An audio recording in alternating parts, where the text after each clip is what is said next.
Well, good morning. It is great to be here. And really, when I say here, it's better to say it's great to be home. I was thinking this morning, Morton, as I was driving down, and I know there's lots of young folks here. We have some from AFP and really across the conservative movement here this morning. But so this number is going to frighten you with just how old I am.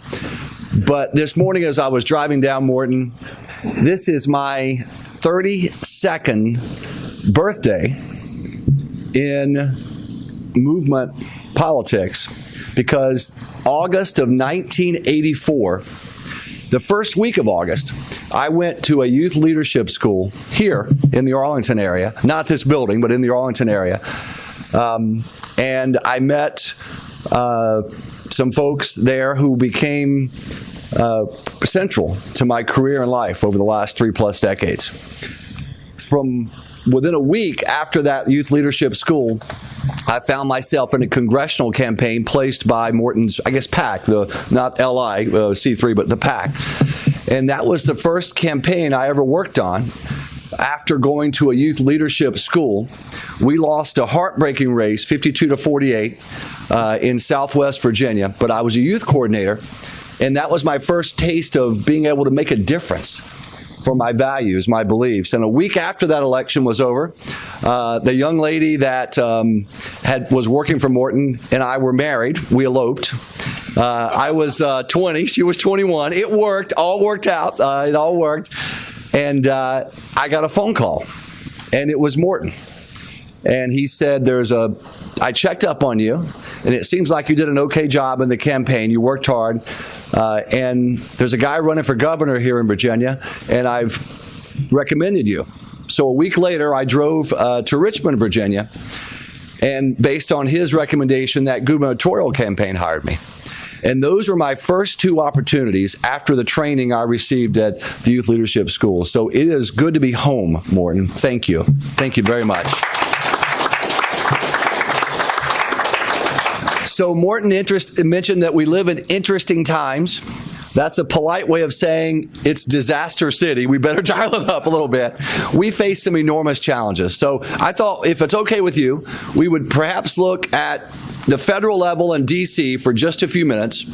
It's not a fun, pretty picture, but we'll look at it.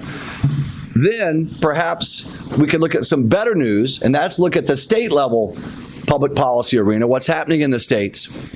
And then lastly, perhaps talk about and discuss some ways moving forward for how to move the trajectory of our nation back up to an upward trajectory. And then hopefully after those 3 points, save time for questions. So please be thinking about questions or ideas or comments that we could go to, because my goal in the next few minutes is to be quick enough with those 3 points to move to question and answers. So Cabot mentioned that I'm an Americans for Prosperity. Many of you may not know or may know us, but we're a group focused on helping every American live a truly prosperous life. And we believe that for true prosperity, and not just financial prosperity, but overall, there are a few foundational aspects that need to be in place in this nation for that prosperity, for every individual to flourish. One is economic freedom. 2 is individual liberty. And the third part is a dynamic growth that gives everyone opportunity to live the American dream. And so we consistently push for policies that bring about those foundational aspects. And we also seek to move our culture in a way that will bring about economic freedom, individual liberty, and the opportunity necessary to live the American dream, achieve and live the American dream. At the federal level, in all candor, we're failing right now. And you and I all know that. And just for a moment, I want to tick through a few numbers that will tell us from an economic perspective just how badly we are failing. 94 million Americans are out of the workforce today. 94 million.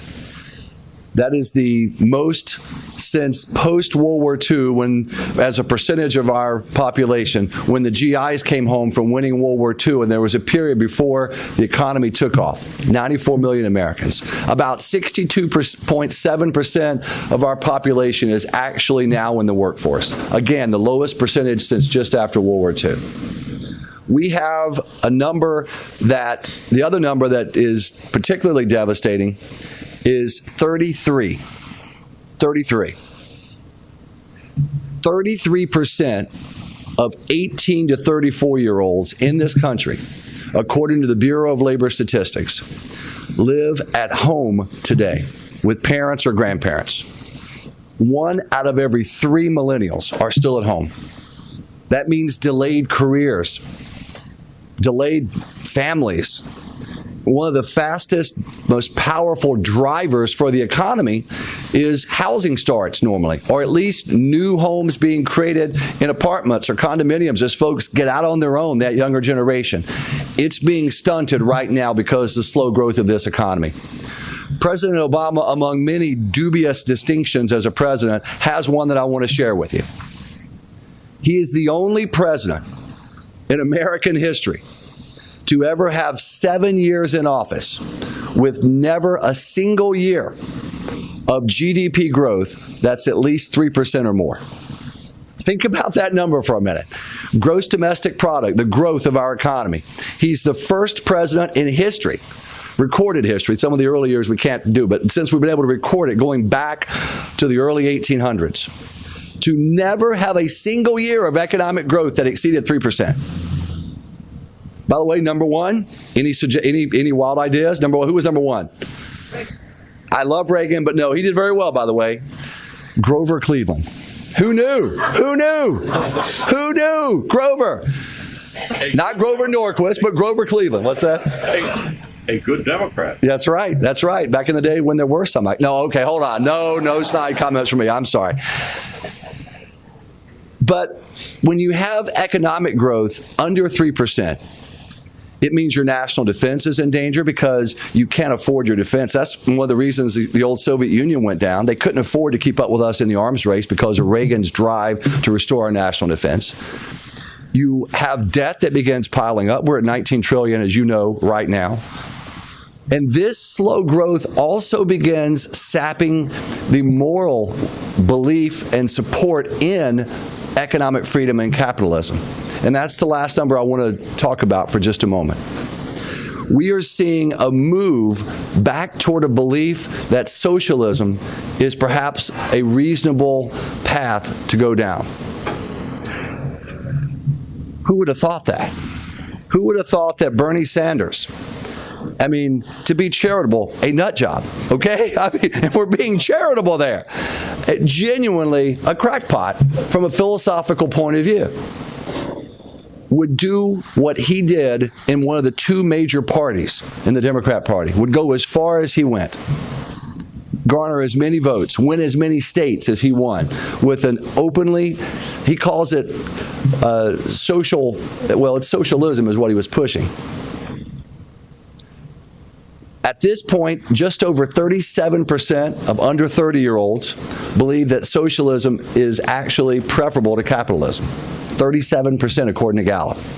So with the next generation, we have challenges on the basic nature of our economy and of freedom moving forward.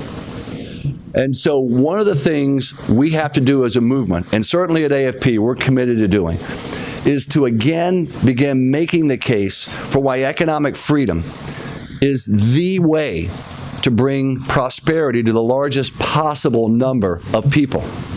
When you look back at the last 200 years of human history, more people have been pulled out of the muck and mire of poverty by capitalism, by economic freedom, than any other system in the history of mankind. And we've got to keep driving that point. And we're going to keep doing that. And too often, it's not just Democrats, but it's often Republicans who move us away from true economic freedom and prosperity. I think about corporate cronyism and corporate welfare. It's one of the most insidious forms of movement from the left, and it often seeps into Republicans. We are out there working to reform welfare programs, Medicaid, and the food stamp program. We're working to reform these social welfare programs that are failing our citizens, that are locking them into dependency, not just for their lives, but for multiple generations. And Republicans, generally speaking, we're together on that, and they're together with us as a movement on that. But they will turn around and then support corporate welfare. They will say, yeah, we got to reform and fix these social welfare programs like food stamps, Medicaid, they're failing. And they'll turn around and go, yeah, but when it comes to the Farm Bill, when it comes to the Export-Import Bank, when it comes to taking taxpayer dollars and picking winners and losers in our economy, that's a good thing. That's pro-business. Well, folks, we don't want to be a pro-business party. We want to be a party, and we want to be a movement that supports economic freedom, and then let the best businesses or the best entrepreneurs rise to the top. That's what we want to be. We're not a pro-business party. We're a party of economic freedom that allows businesses and entrepreneurs to flourish. That's what we want to be. And that's what we've got to insist that our Republican friends come to. Because right now, they're going down the wrong road. We just had a primary last night in Kansas where Tim Holzkamp, a good free market champion, his voting record is spotless, was beaten. Now, here's how courageous Tim Holzkamp is. He's a farmer in western Kansas, and he is in a district where ag is the #1 industry by a long way. And he voted against the Farm Bill a few years ago because he knew what we knew. Over half of that Farm Bill was simply food stamps. And the other remainder, about 40% of it, was nothing more than corporate welfare and giveaways to some of the richest corporations, mostly ag corporations, not just in the country, but in the world. And Tim Holzkamp had the guts to stand up and vote no on that. And he was attacked by the National Chamber. He was attacked by the Farm Bureau.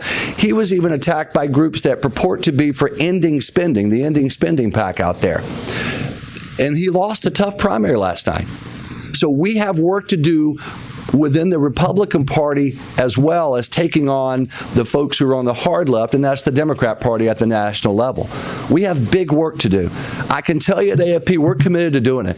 One of the things that for decades the left had an edge on, frankly, not just an edge, but a wide, yawning, massive advantage in, was in grassroots infrastructure on the ground. For decades, how often did you see this at the local level?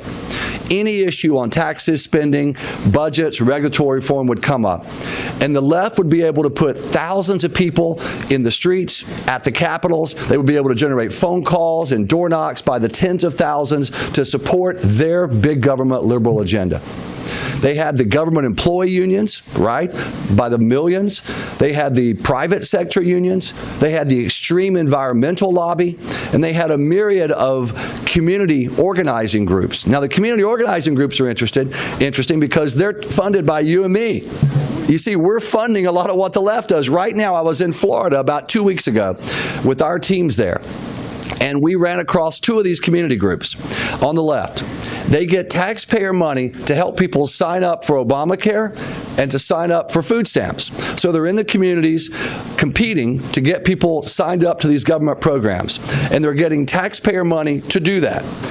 These same groups then are given money by George Soros and other groups on the left, non-governmental, to do voter registration and voter turnout. Think about that for a minute. The same people, the same groups are on the ground competing to drive folks onto government programs with federal money, federal funding, and they turn around and they get private money from Soros and his friends to then do voter turnout and voter registration. That's the kind of army on the left that we're facing in these battles. About 12 years ago, we launched Americans for Prosperity, these nefarious Koch brothers. Have you heard of these guys? Apparently, they're really bad guys, apparently, according to the left. There are good billionaires, like George Soros. There are some good billionaires. Buffett, I guess, is a good billionaire by the left. And then there are some really bad billionaires. And those guys apparently are the ones who help fund economic freedom and other causes on our side. Charles and David launched Americans for Prosperity just over a decade ago. We launched in 3 states with 8 original staffers, Kansas, North Carolina, and Texas. And our goal was simple but audacious. We wanted to build a grassroots infrastructure on the ground across this country that could take on and defeat the coalition from the left I just described to you on economic freedom and individual liberty issues. Fast forward 12 years later, we have full-time staff in 35 states, about 550 field staff on the ground in these states. And we don't go away after elections. We don't go away after individual issue battles. The goal is to have a permanent infrastructure on the ground to take on the left, to defeat Democrats on key issues and sometimes in key elections, and frankly also to hold accountable the Republican Party as well.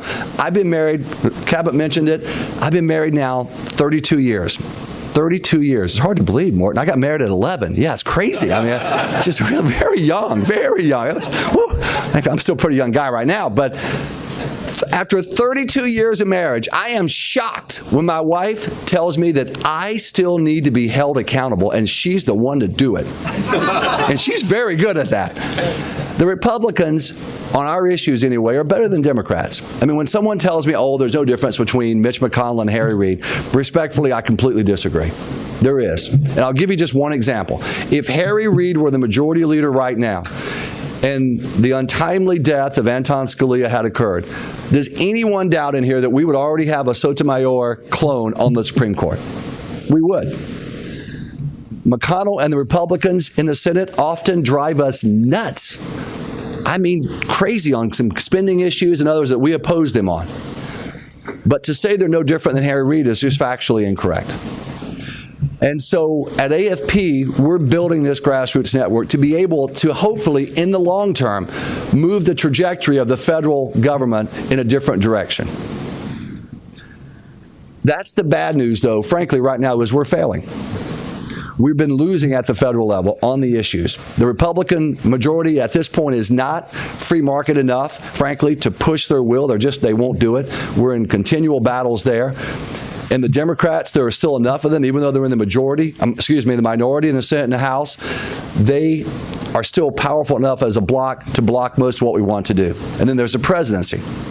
And so at the federal level, I don't have good news for you. However, I do want to tell you that at the state level, there is a veritable once-in-a-generation renaissance of economic freedom and individual liberty policies that are not just being proposed, but they're being enacted. I have not seen a period like we've seen in the last 6 years from a policy enactment and victory standpoint at the state level since the late 80s and early 90s. Which is one of the great periods at the state level. Welfare reform was born there. School choice was born in that era. Exciting things are happening at the state level, folks. It doesn't get as much coverage, and I understand that. D.C. sucks up most of the oxygen out of the room. I get that. But at the state level, we're seeing enormous progress. Did you know that 18 states in the last 7 years have passed dramatic and historic tax cuts and tax reforms? Indiana, under the then Governor Mike Pence, and I guess he's still the governor, he hasn't resigned, but under Governor Mike Pence, passed the biggest tax cuts in modern Indiana history. North Carolina, which long was an outlier in the South because it was more liberal on economic policies, in the last 3 years, they have cut $4 billion in income taxes, just income taxes. Dramatic tax cuts, 18 states. 20 states said no to Medicaid expansion under Obamacare. 20. That was free money, as the left says. Oh, it's coming from Washington, it's free. Did you ever think you would see 20 states say no to Medicaid expansion? They did. We have saved and we have protected millions of our fellow Americans, some of the most vulnerable of our fellow citizens, from being dumped into a failing federal program where they die sooner because they don't receive good health care. That's what Medicaid is. And because of the work at the state level, the progress being made, 20 states have said no to Medicaid expansion. A decade ago, that would never have happened. We have finally, as a movement, begun building the infrastructure on the ground to win at the state level. Take school choice, for example. There are more children in K-12 having the opportunity, and their parents, for genuine choice in their schools than at any point as a percentage in the modern era. Arizona is a leader in this. Did you ever think on right to work that you would see West Virginia and Michigan pass right to work laws? Did you ever think that? It's happened. There has been more progress in the last 5 years on a fundamental right to work law than in the last 5 decades. The National Right to Work Committee, Reed Larson, those guys fought and tilled in the fields for so many years, and they and now allies across this movement are seeing genuine progress. Michigan, the home of the UAW, Wisconsin, the home of progressive liberalism in many respects at the state union level. In West Virginia, just this past February, became the 26th state to pass right to work. That's exciting to see what's happening on right to work. Across the board, barriers to occupational licensing. There are so many laws. Did you know in Louisiana, it takes 150 hours of professional training to be able to shampoo someone's hair? 150 hours. How hard can it be? Apparently, it's pretty hard. There are barriers to occupational licensing, and that comes from businesses too often. Candidly, it's not the left doing this. It's businesses who want to protect their turf. We're now knocking those down systematically across the country because we want entrepreneurs to flourish. We want new businesses to be started. We don't want folks pulling up the ladder behind themselves once they've established market share in a state. And that's happening, and it's actually working now. Union reform at the state employee level.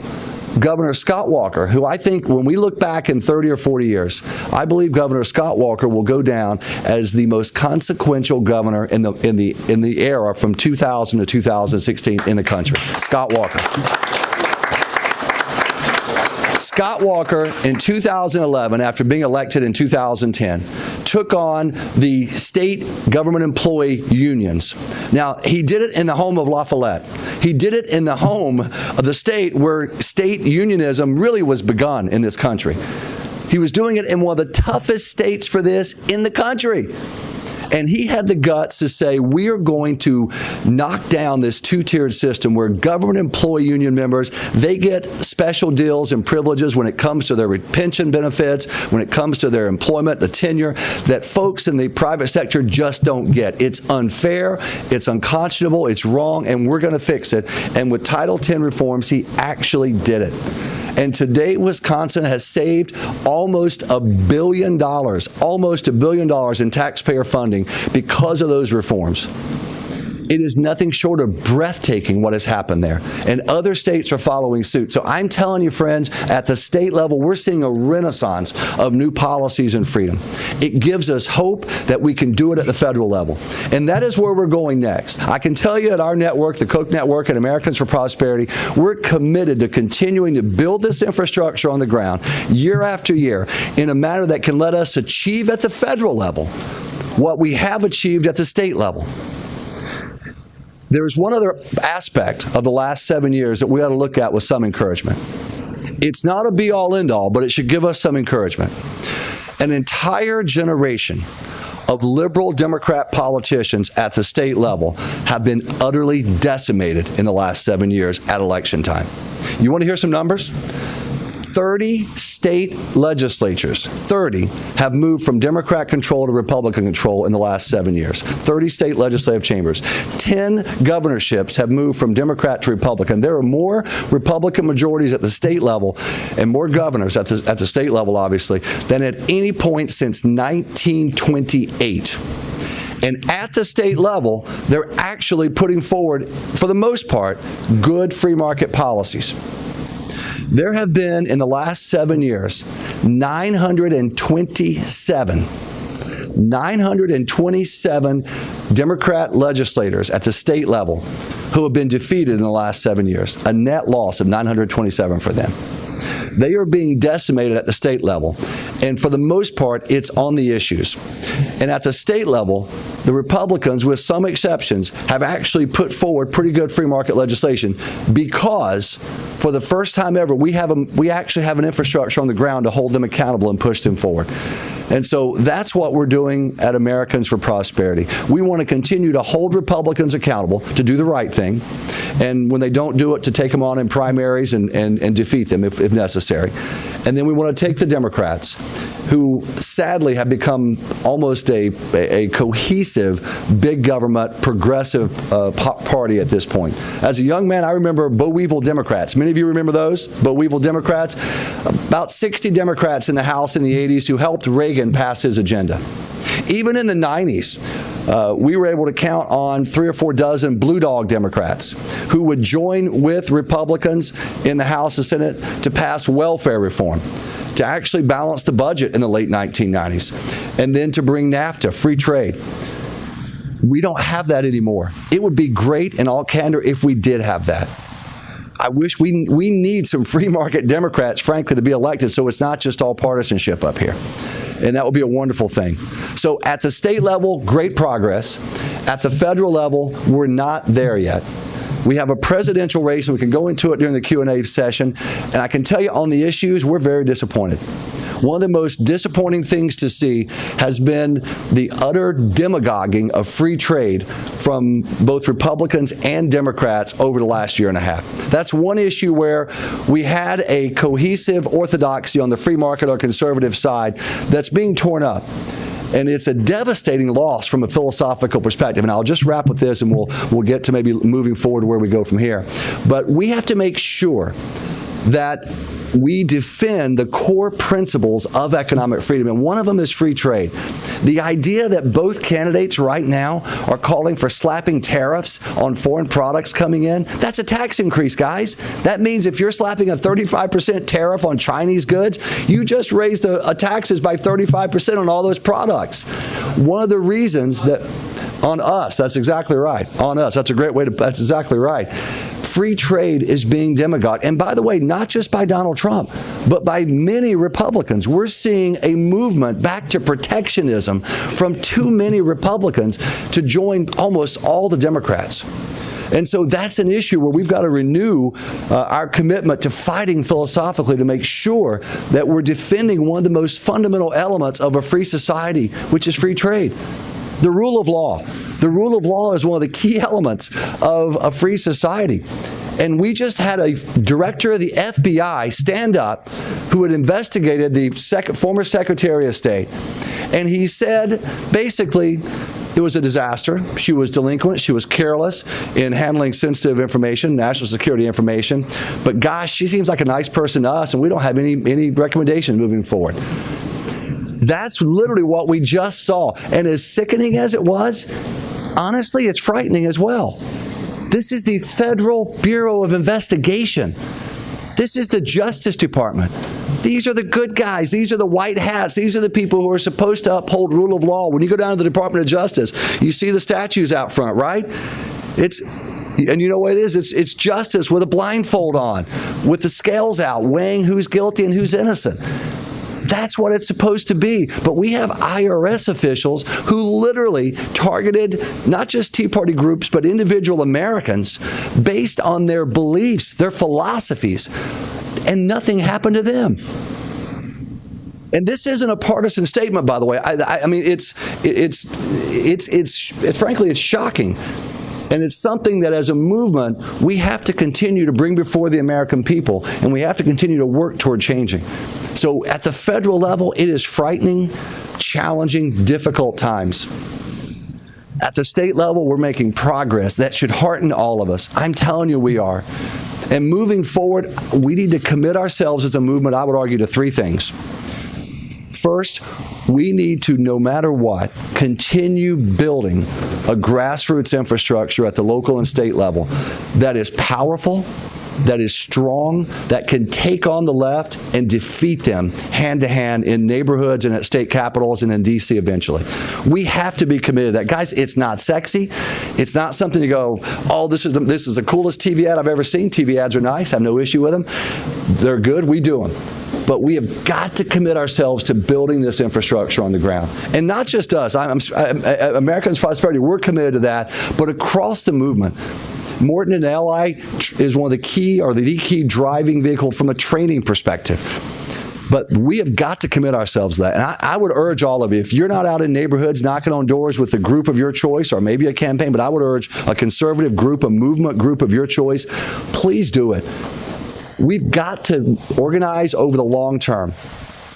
Second, we've got to make sure that from a philosophical perspective, we're true to our principles. It is so easy to duck and dodge and start ignoring certain parts of it. But we've got to make sure from a philosophical perspective as a movement, we're true to those principles. And what that means in practice is that we cannot be an appendage of either of the two major parties. If the movement is simply an appendage of one party, you're dead. We're dead. And so we can't be that. Right now, our network is focusing not on the presidency. We're sitting it out.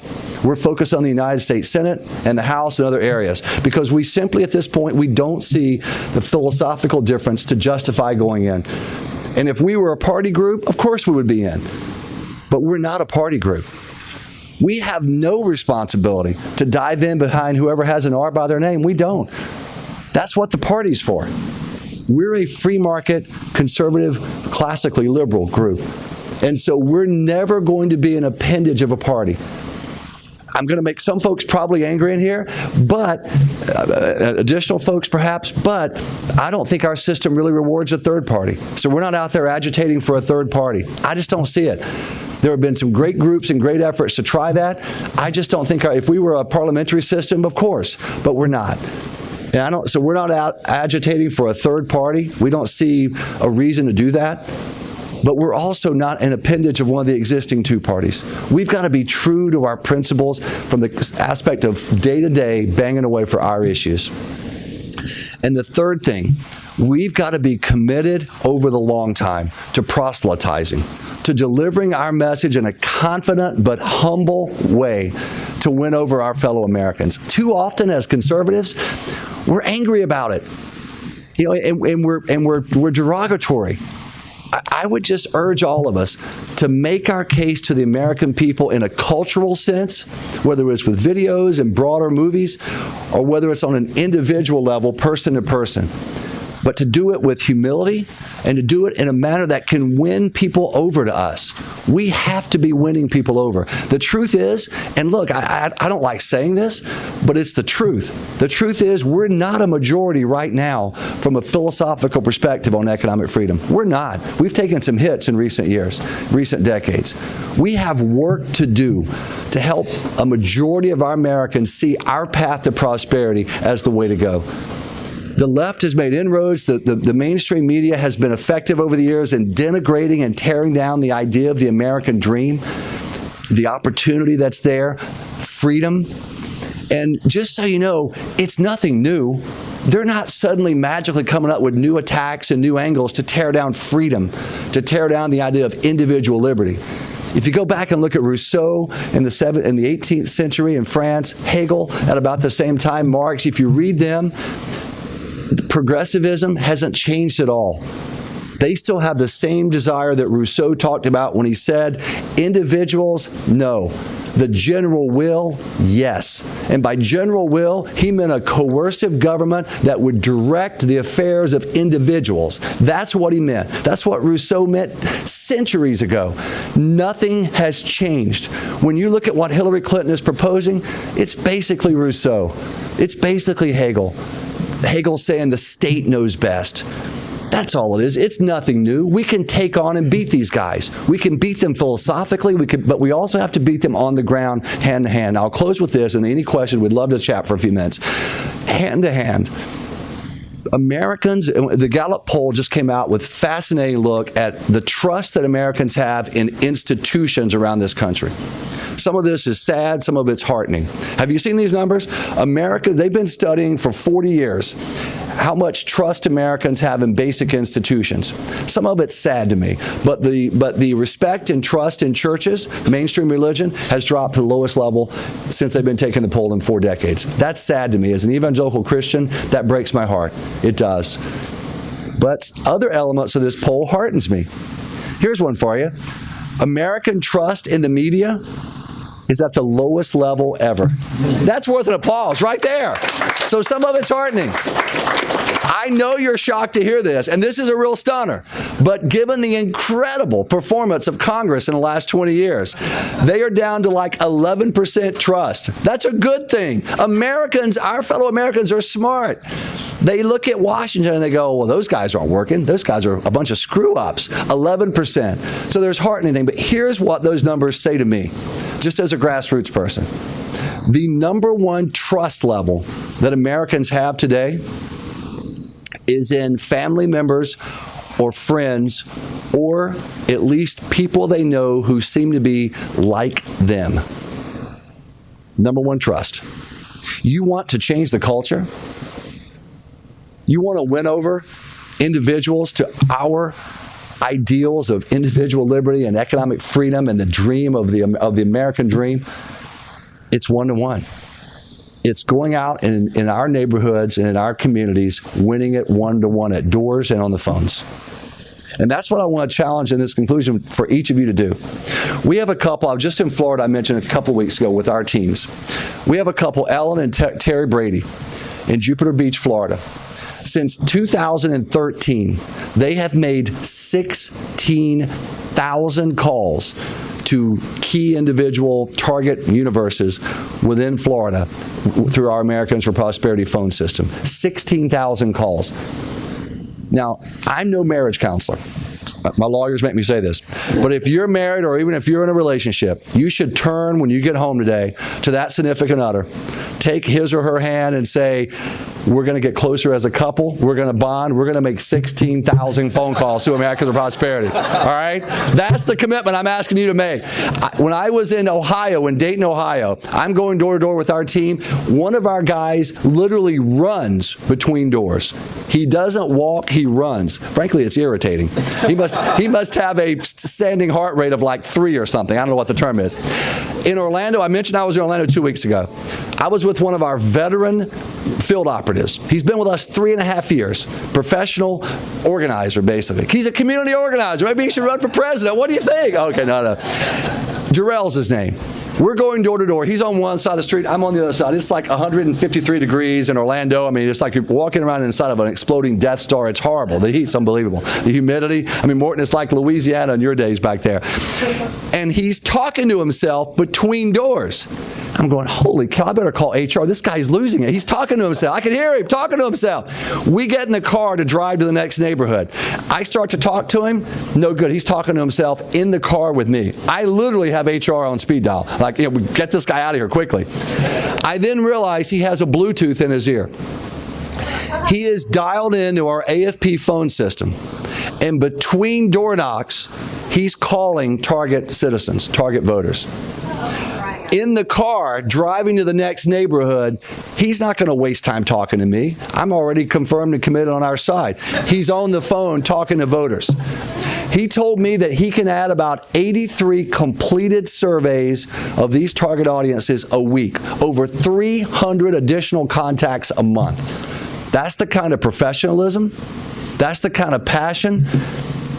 It's the kind of crazy you need, all right? Crazy in an integrity and crazy in a compliant fashion, but nevertheless a little crazy. That's the kind of commitment we have to have, and I want to challenge us to do that. I want to challenge me to keep doing that. I want to make sure that we're in the neighborhoods winning door to door. That's how we're going to change this country. Oh, that and raise hundreds of millions of dollars and still put the ads on and still fight at a cultural level. There's a few other things we got to do too. Well, with that, if it's okay, Morton, can we wrap up and do some questions? Is that okay? But first of all, thank you all for what you're doing and for being here, by the way. Thank you. Thank you.